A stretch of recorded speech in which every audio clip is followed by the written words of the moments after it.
Cette année, le CCAS de Petite Forêt a fait peau neuve. Désormais installé dans l'ancien café de la place Paul Vaillant-Couturier, le CCAS voit ses conditions d'accès facilitées. Dans ces nouveaux locaux, on souhaite faire face à des enjeux de modernité. Et cela passe notamment par le digital.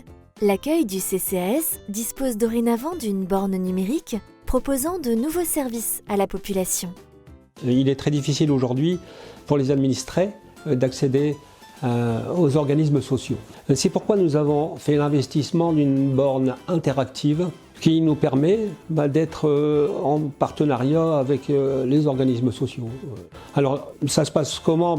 Quand les agents qui sont à l'accueil, la population se présente et ils donnent un coup de main pour se familiariser avec l'outil déjà. Et puis après, c'est en libre service, la population vient et se connecte. Accompagner et faciliter le lien social, tels sont toujours les objectifs du CCAS.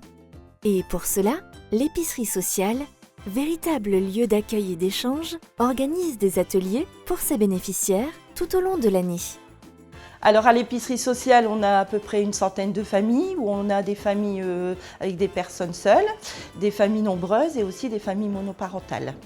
Alors il y a l'aspect alimentaire et on a aussi des actions à côté, sociales, où on fait des ateliers. On propose des ateliers intergénérationnels et aussi des ateliers cuisine avec les bénéficiaires de l'épicerie sociale pour pouvoir savoir ce qu'on peut faire avec les aliments.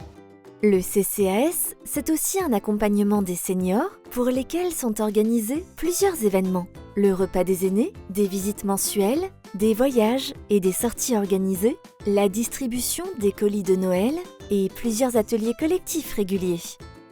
Au niveau du CCAS, des ateliers sont mis en place pour les seniors avec des jeux de société, des ateliers de prévention. Les ateliers, c'est des dizaines de personnes par atelier, ils s'inscrivent. Lors de ces ateliers, ils se rencontrent, ils font connaissance, ça permet des contacts entre eux. Et puis en même temps, ça leur fait une après-midi de détente et de loisirs. Loisirs et détente, tels sont les mots d'ordre de ces ateliers collectifs. Mais des activités formatrices sont également proposées, comme des séances d'apprentissage de la lecture. Le CCAS veille à ce que nos aînés se sentent entourés, à ce que les personnes en situation de handicap soient accompagnées et à ce que les familles s'épanouissent. Le service propose d'ailleurs des activités autour de la parentalité, comme le café des parents ou divers ateliers de confection destinés aux familles. On va contribuer en mettant en place des activités parents-enfants, à amener le parent à donner du temps pour son enfant, faire des choses avec lui.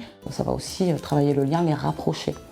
Donc c'est par ce biais-là, des activités prétextes de fabrication, qui traitent de créativité aussi, qui sont vraiment pour toutes les familles de Petite Forêt.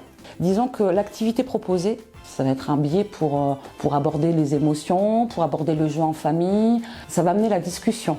On peut observer que les comportements des enfants sont différents à la maison et à l'extérieur de la maison, donc ça peut aussi apporter une plus-value. Comment aborder les choses en famille, comment aborder le quotidien, disons en observant un peu comment ça se passe à droite à gauche, d'échanger des petites pistes d'action, ça peut aussi faire du bien. J'ai envie de dire, venez, on y retrouve de la bienveillance, de l'écoute, surtout du non-jugement. Venir pour se rencontrer, sans objectif particulier, mais retrouver du lien. Je pense que c'est vraiment le plus important.